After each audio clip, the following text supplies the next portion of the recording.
Hello there. Now, I really enjoyed Mickey 17.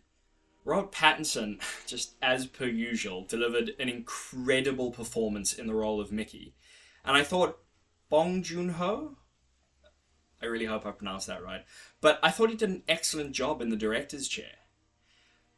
But it quickly became quite obvious that this movie wasn't going to reach its full potential. And surprise, surprise, it's for the exact same reason that modern cinema has been suffering so much in recent years.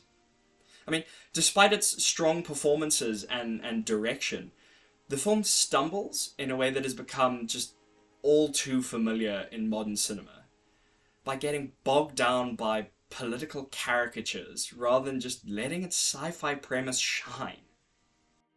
More specifically, it's the character Mark Ruffalo portrays in Mickey 17. The inclusion of Ruffalo's character just derails the film and leads to the abandonment of the very tenets that make good sci-fi films just timeless and enjoyable.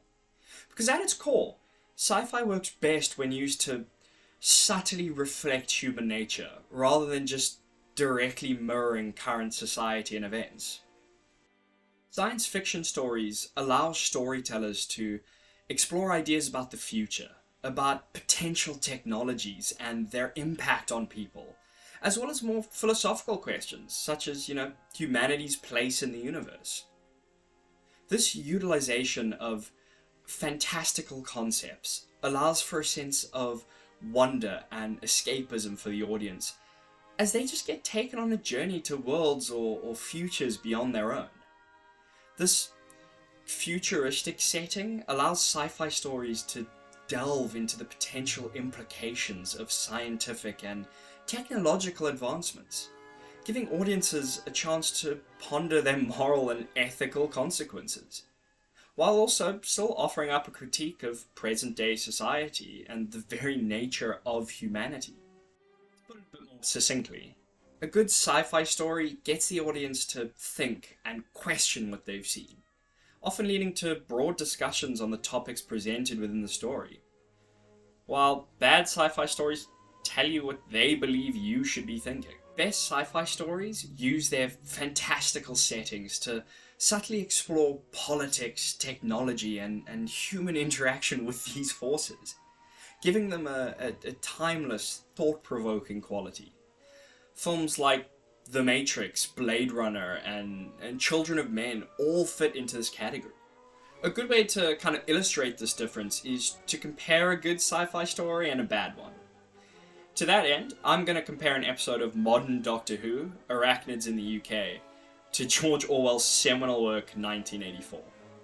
Now, while some of you might bemoan this comparison as being, blatantly unfair, I'm comparing one of the most celebrated literary works to what's widely regarded as just a poor episode of a poor season of British TV. I think it really gets across what I'm saying about good sci-fi being a reflection of society and bad sci-fi just being a mirror. For the uninitiated, 1984 follows Winston Smith in a dystopian world ruled by the Party, who are engaged in a perpetual war and persecute their citizens for not falling into the party's lines, with concepts such as thought police and doublespeak, kind of achieving lasting mainstream appeal. The novel explores themes of violence, loyalty, control, power, and propaganda, and has had a lasting effect on the literary world and pop culture. Arachnids in the UK is an episode of Doctor Who that follows the alien known as the Doctor, as she and her companions encounter giant spiders, caused by toxic dumping in the creation of a hotel chain by a Trump-esque character called Jack Robertson. Arachnids in the UK seemingly deals with themes of toxic dumping and the morality of killing. 1984 explores its themes thoroughly and allows its audience to come to its own conclusions. While sure, you can draw parallels to real-world events and histories. 1984 was famously based on Soviet-Russian propaganda, but it never strays into the realm of parody. And because of that, it maintains this timeless quality that means that a story written near the end of World War II is still relevant today in the 2020s, and I mean, probably will still be relevant in 50 years' time. Arachnids in the UK, on the other hand, well, it presents its themes in a blunt and rather unsophisticated manner, simply because it wanted to push the message that Trump is bad. And because of that, the story itself is muddled, and the moral and ethical questions posed are confusing at best. I mean, the Doctor decides, upon learning that the spiders are just pretty much overgrown normal spiders that can't breathe because they've gotten too big, that the humane way to kill them is to let them slowly suffocate. And when the Trump character shoots at them to end their suffering quickly, he's seen as the bad guy because he used a gun and he likes guns. The show ignores all of the fascinating moral and ethical questions that it could have tackled in favor of giving half the audience a cheap pop of, yeah, I hate guys like Trump too. Rather than engaging with the complex issues of environmental ethics, Arachnids in the UK reduces its social commentary to a simplistic parody of a real-world figure, undermining its sci-fi potential. 1984, despite being about a dystopian, totalitarian regime intent on controlling each individual of its populace, is written with nuance and shades of grey. This Doctor Who episode, on the other hand, is blunt and purposely written in black and white, so that its creators can just grandstand to their audience. And while nowhere near the quality of this Doctor Who episode, Mickey 17 unfortunately falls far closer to the latter than it does the former. Mickey 17 presents its audience with a fascinating concept of a man who is contracted to die in the name of space colonization over and over and over again. I mean, that in itself presents the kind of moral and philosophical question that sci-fi stories are, it's their bread and butter. And it throws in an extra wrinkle of asking, what happens if Mickey didn't actually die? And now there are two of him. I mean, there are so many interesting avenues to take with a scenario like that. Does the machine that reprints Mickey bring a different aspect of his personality to the forefront with every printing? Did something go wrong with his last mental upload that caused Mickey 18 to just be so wildly different from Mickey 17? How should a person divvy up their life when they've been copied like this? Should they divvy up their life? Or is it better for one clone to just kill the other? All of these are fascinating questions to explore, especially with an actor of Robert Pattinson's caliber in the role. Yet, instead of truly exploring any of them, the story is completely derailed by Mark Ruffalo's character, Kenneth Marshall.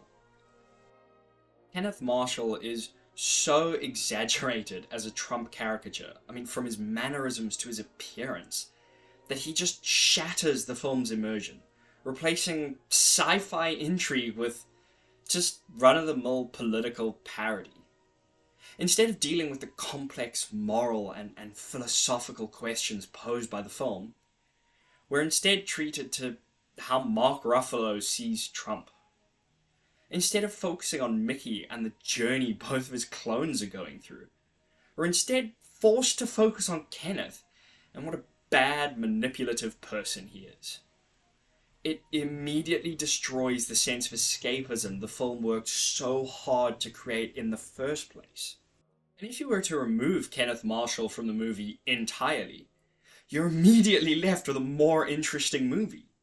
Instead of an over-the-top villain as the movie's main obstacle, the battle taking place is internal, as Mickey has to look within himself and ask himself if he can coexist with his clone.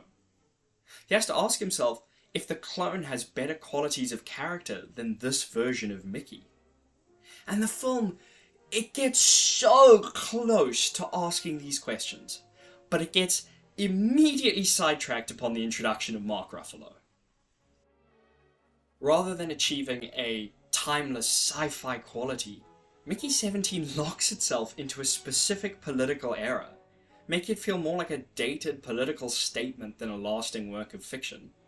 Because, I mean, in 20 years, anybody watching this film, they're not going to see a timeless sci-fi classic. Instead, they'll see a time capsule to a time when Donald Trump was president. And ask yourself this question: how does this character benefit the film? I mean, half of your audience hates Trump and is seeking an escapism from reality. Yet, here you are, forcing them to confront it whether they want to or not. And the other half of your audience loves Trump, and you've just alienated them by embodying and mocking such an obvious caricature of him in front of them. I mean, it's a lose-lose scenario. If you simply remove this character from the film, it not only flows better, it lets the film maintain its focus on Mickey and the questions his dual existence raises. But that's an issue that Hollywood as a whole currently faces. Hollywood got overly political, and it can't let go of its messaging, often to the detriment of its creative vision. Hollywood has abandoned creativity in favor of dictating how audiences should think and feel. And Mickey 17 is the perfect encapsulation of modern cinema's need to promote what it believes is, the right message and political stance, all in the vain hope of capturing the mythical modern audience, often in spite of the potential sitting right in front of it.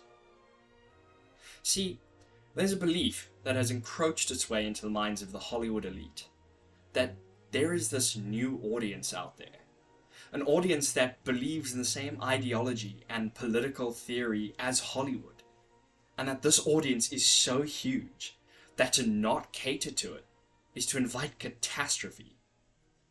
But what Hollywood hasn't realized is that the modern audience doesn't exist.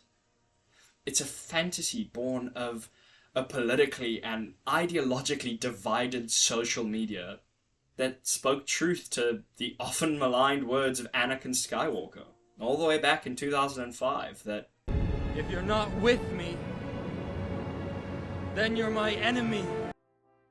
We've seen this over and over again with high-budget movies like The Marvels or Snow White, bombing at the box office in a clear indication of audience rejection. And yet, studios will not relent. Instead, they double down and then insult the fans of these properties, the very people putting their money on the table, and then doing it all over again. Now, I'm a classically trained theatre actor, and one of the things we studied was Anton Chekhov. And Chekhov believed that a writer should be as impartial as a chemist, and that the audience should be made to act as a jury presented with a massive contradictory evidence which required them to stand back and look from a distance in order to come up with their own conclusions. Hollywood has failed to realize that their audience hasn't changed. It's still a group of people searching for an escape from reality. A group of people that, much like the audience for a magician, want to be tricked into believing that anything is possible. Studios need to stop chasing the audience they want and start catering to the audiences they have. Because if the financial positions of these studios is anything to go by, they really don't have long to rectify their mistakes. Ultimately, Mickey 17 serves as yet another cautionary tale of what happens when Hollywood prioritizes political messaging over storytelling. I mean, instead of crafting a timeless sci-fi narrative that explores deep moral and philosophical questions, the film shackles itself to the present moment, reducing its potential impact. The best sci-fi endures because it engages with audiences, with complex ideas, not because it preaches to them. The real tragedy of Mickey 17 is that it had everything it needed to be a thought-provoking, compelling film.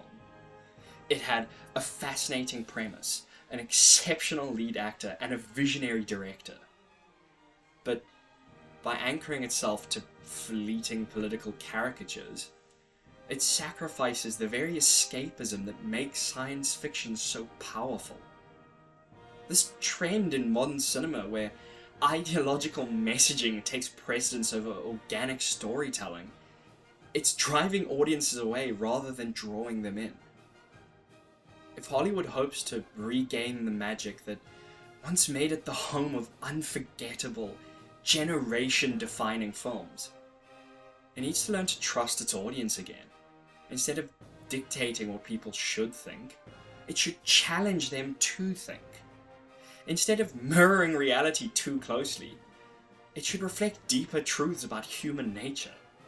Because in the end, great storytelling transcends politics, and that's what truly makes a film timeless.